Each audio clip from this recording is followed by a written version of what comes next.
Hello दोस्तों, स्वागत है आपका आपके अपने YouTube channel MPPSC exam centre में। आज हम आप लोगों के साथ में MP सीरीज के अंतर्गत एक मार्क ओरिएंटेड टॉपिक जिसका नाम है मध्य प्रदेश के अभिलेख, शिलालेख और स्तूपों के बारे में इस मानचित्र के द्वारा विस्तार पूर्वक चर्चा करने वाले हैं। आजकल के एग्जाम में इसी टाइप के क्वेश्चन बन रहे हैं। मेरा आपसे प्रॉमिस है, इस वीडियो को देखने के बाद एक क्वेश्चन भी एग्जाम में नहीं छूटने वाला। तो आइए बात करते हैं इस टॉपिक के बारे में। इस टॉपिक को समझने से पहले सबसे पहले आपको जानना पड़ेगा अभिलेख किसे कहते हैं, शिलालेख किसे कहा जाता है और स्तूप किसे कहा जाता है। शिलालेख की बात करें, शिला अर्थात होता है पत्थर, पत्थर पर जो लेख लिखवाए जाते थे उसे ही कहा जाता था शिलालेख। उसी प्रकार से अभिलेख भी हमें देखने के लिए मिलते हैं और बड़ा ही महत्वपूर्ण पुराने समय में जो राजा महाराजा हुआ करते थे वह अपनी शौर्य गाथाओं को दर्शाने के लिए किसका उपयोग किया करते थे, तो अभिलेखों का और शिलालेखों का उपयोग किया करते थे। यदि स्तूपों की बात करें, किसे कहा जाता है स्तूप, बौद्ध धर्म की यदि बात करें, उनके सबसे जो प्रसिद्ध व्यक्ति होते हैं उनके सम्मान के अंतर्गत उनके अवशेषों को जहां पर संरक्षित किया जाता है उसे ही क्या कहा जाता है, स्तूप कहा जाता है। इस बात को नोट कर लो। सांची के स्तूप के बारे में पढ़ेंगे जहां पर भगवान बुद्ध के दो सबसे अच्छे शिष्य सारिपुत्र और महामोगलायन की अस्थियों को संरक्षित किया गया है, वह कहलाता है सांची का स्तूप। आगे यदि बात करें, इसी प्रकार से सबसे महत्वपूर्ण टॉपिक हो जाता है। कई सारे क्वेश्चन यहाँ से एग्जाम में बने हुए हैं। आरंभ करते हैं ग्वालियर से। इसके पहले यदि भारत के परिदृश्य में यदि बात करें तो शिलालेख का वर्णन हमें कहाँ पर देखने के लिए मिलता है, इस बात को भी नोट कर लो। यदि बात करें हमारे अखंड भारत के बारे में, जो कहां से आरंभ होता है, अफगानिस्तान से आरंभ होता है। और यदि भारत की बात करें तो भारत के एक सम्राट हुआ करते थे जिनका नाम है सम्राट अशोक। उन्हीं के द्वारा सबसे ज्यादा संख्या में किसका निर्माण कराया गया है, शिलालेख का निर्माण कराया गया है। अफगानिस्तान के अंतर्गत सम्राट अशोक के जो शिलालेख मिले हैं वह कौन सी भाषा में मिले हैं, ग्रीक और अरमाइक भाषा में मिले हैं। उसी प्रकार से पाकिस्तान की यदि बात करें तो खरोष्टी लिपि के शिलालेख मिले हैं। भारत की यदि बात करें तो ब्राह्मी लिपि के शिलालेख मिले हुए हैं। यदि महत्वपूर्ण शिलालेखों की बात करें तो सम्राट अशोक के कुल 14 शिलालेख बड़े ही महत्वपूर्ण है, जिसके द्वारा क्या होता है, उन्होंने अपनी किस प्रकार से शासन व्यवस्था वह चलाया करते थे उसका वर्णन किया गया है। उसमें एक बड़ा ही महत्वपूर्ण शिलालेख 13वें नंबर का शिलालेख है, जिसमें उनके द्वारा क्या बताया गया है, कलिंग युद्ध के बाद किस प्रकार से उनका हृदय परिवर्तन हो गया, इन सभी बातों को दर्शाया है। आइए इसी से संबंधित सभी तथ्यों पर बात करते हैं। आगे यदि हम देखें तो ग्वालियर से आरंभ करते हैं। ग्वालियर के अंतर्गत है ग्वालियर का मिहिर कुल अभिलेख। ग्वालियर तो वैसे बड़ा महत्वपूर्ण हो जाता है, गालव ऋषि की तपोभूमि रहा है ग्वालियर, सिंधिया राजवंश की राजधानी रहा है। इसी ग्वालियर का किला बड़ा ही महत्वपूर्ण है, जिसे किलों का रत्न, पूर्व का जिब्राल्टर और हम जानते हैं भारत का जिब्राल्टर भी कहा जाता है इसी ग्वालियर में है। ग्वालियर का मिहिरकुल अभिलेख। यहाँ से किस बात की जानकारी हमें मिलती है? तो हूण शासकों के आक्रमण की जानकारी मिलती है। अर्थात याद रखना, जो मिहिरकुल है ना, वह एक हूण शासक हुआ करता था। उसी के द्वारा सबसे पहली बार भारत पर संभवतः आक्रमण किए गए थे। और यदि मिहिरकुल के बारे में पढ़े तो ऐसा भी कहा जाता है, यह इस बात की कोई ज़्यादा जानकारी तथ्यपूर्वक नहीं कह सकते कि सबसे ज़्यादा बौद्ध स्तूपों को नष्ट मिहिरकुल के द्वारा किया गया था। अब यदि बात करें दतिया के बारे में, जिसे लघु वृंदावन के उपनाम से जाना जाता है, इसी दतिया में है गुर्जरा अभिलेख। यहाँ पर मिलता क्या है? तो इस गुर्जरा अभिलेख में सम्राट अशोक का नाम अशोक मिलता है। वैसे जितने भी अभिलेख है, केवल ऐसे दो अभिलेख जो भारत में स्थित है, गुर्जरा अभिलेख और दूसरा है मास्की अभिलेख, या कहीं कहीं मस्की अभिलेख भी लिखा मिल जाएगा। वह कर्नाटक के अंतर्गत है। वहां पर सम्राट अशोक का नाम अशोक मिलता है। दूसरे अभिलेखों में देवानाम प्रिय अर्थात देवताओं के प्रिय इस नाम से हमें सम्राट अशोक का वर्णन मिलता है। अब यदि बात करें तो सतना के बारे में पढ़ते हैं। सतना बड़ा ही महत्वपूर्ण हो जाता है। यदि बात करें, इसी सतना के अंतर्गत है बरहूत स्तूप, जिसकी खोज 1873 में अलेक्जेंडर कनिंघम के द्वारा की गई थी। एग्जाम में कई बार क्वेश्चन बना है कि बताइए अलेक्जेंडर कनिंघम के द्वारा किस स्तूप की खोज की गई थी? तो बरहूत स्तूप की खोज 1873 में की गई थी। और यह शुंगकालीन बौद्ध स्तूप है। यहाँ से कई सारी कहानियाँ मैं आपको बताता हूँ। शुंगकालीन क्या होता है? जैसे हम जानते हैं 322 ईसा पूर्व में जो चंद्रगुप्त मौर्य था, धनानन की हत्या कर क्या करता है? मौर्य वंश की नींव रखता है। उसके बाद हम जानते हैं उसका उत्तराधिकारी बनता है बिंदुसार, और बिंदुसार के बाद आता है सम्राट अशोक। अशोक तक तो आप जानते हैं इस मौर्य वंश का सबसे अंतिम शासक हुआ करता था, जिसका नाम था बृहद्रथ। उसका एक सेनापति हुआ करता था जिसका नाम था पुष्यमित्र शुंग।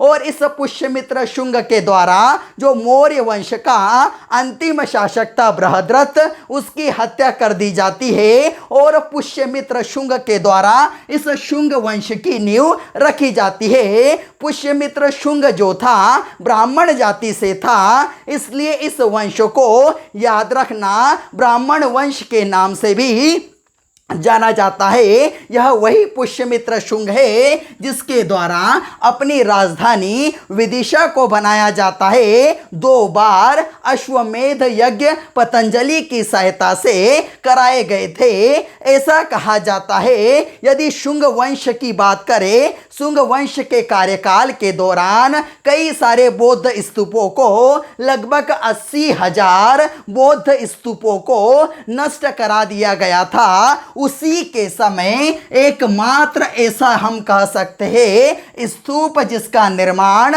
कराया गया था, वह क्या है? बरहूत स्तूप। इसलिए महत्वपूर्ण हो जाता है। वर्तमान में यह जो स्तूप है ना, थोड़ा सा क्षतिग्रस्त हुआ है। इसके जो अवशेष है कोलकाता संग्रहालय में संरक्षित किए गए हैं। आगे यदि बढ़े तो दमोह के बारे में बात करते हैं। दमोह के अंतर्गत है बटियागढ़ शिलालेख।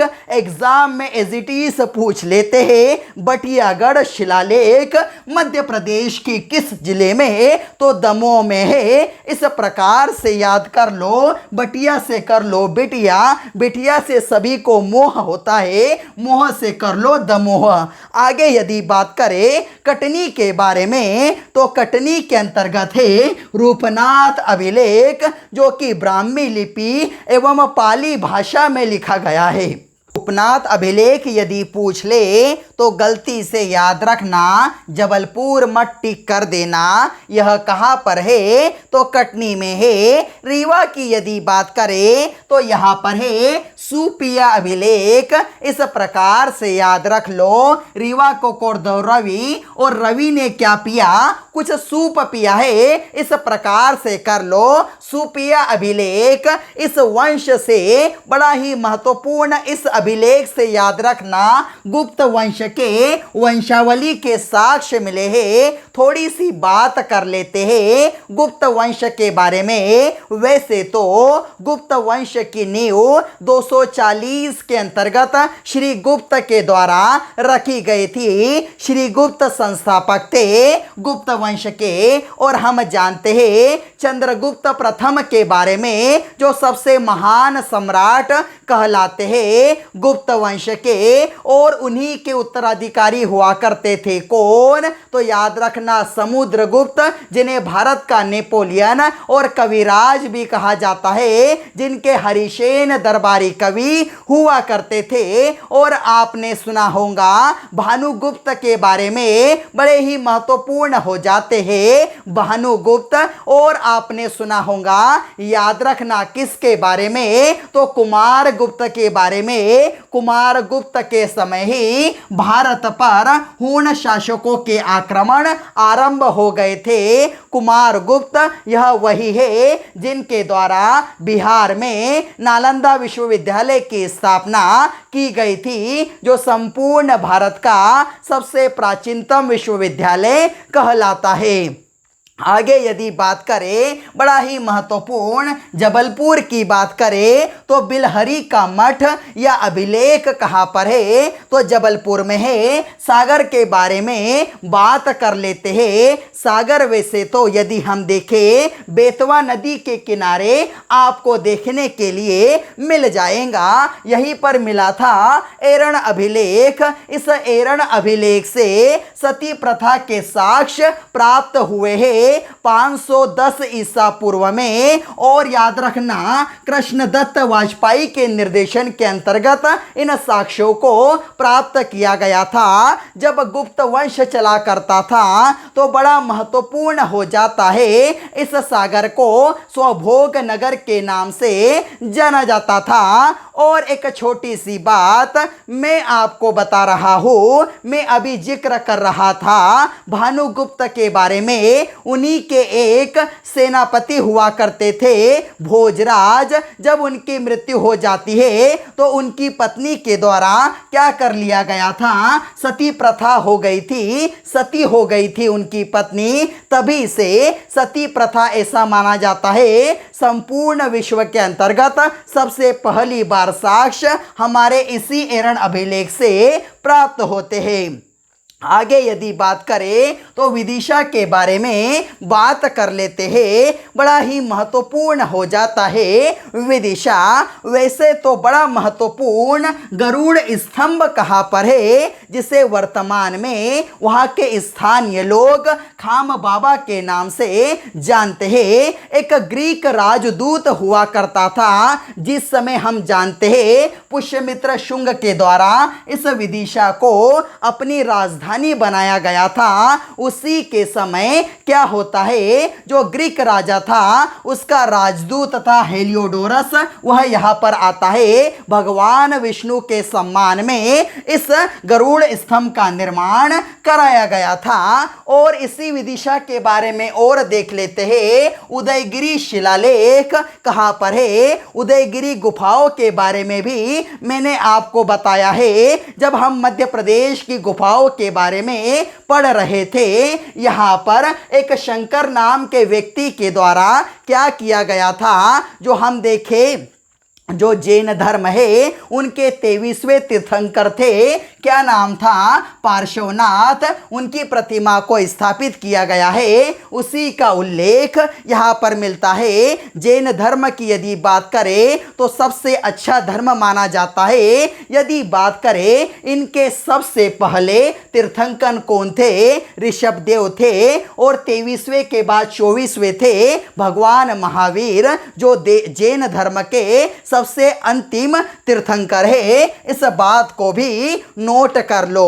अब आगे बढ़ते हैं, इस रीवा के बारे में और बात कर लेते हैं। देऊर कोठार के स्तूप कहाँ पर है, एग्जाम में एज इट इज पूछ लेते हैं। देऊर कोठार के स्तूप मध्य प्रदेश के किस जिले में, तो रीवा में है। आगे बढ़ते हैं, बात कर लेते हैं अशोक नगर के बारे में। अशोक नगर बड़ा ही महत्वपूर्ण हो जाता है। हम जानते हैं 15 अगस्त 2003 को 3 नए जिले बने थे। गुना से बना था अशोक नगर, और यहाँ पर यदि हम देखें तो बुरहानपुर बना था खंडवा से, और यहाँ पर बना था अनूपपुर। यह 3 नए जिले तो इसी अशोक नगर के अंतर्गत है। तुमेन का स्तूप, यह भी मौर्य कालीन स्तूप है। वैसे तो यदि बात करें संपूर्ण मध्य प्रदेश के अंतर्गत जितने भी स्तूप बने हैं वह मौर्य कालीन है, किंतु एरण अभिलेख की यदि बात करें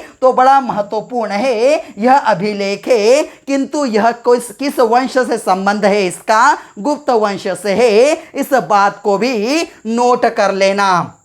आगे यदि देखें तो तुमेन अभिलेख में है क्या लिखा गया है, राजा कुमार गुप्त को शरदकालीन सूर्य की भांति बताया गया है। एग्जाम में पूछ लेते हैं ऐसा कौन सा अभिलेख है जिसमें राजा को शरदकालीन सूर्य की भांति बताया गया है। तो याद रखना तुमेन अभिलेख जो कहाँ पर है, अशोक नगर में है। कुछ किताबों में आपको गुना लिखा मिल जाएगा जो कि गलत है।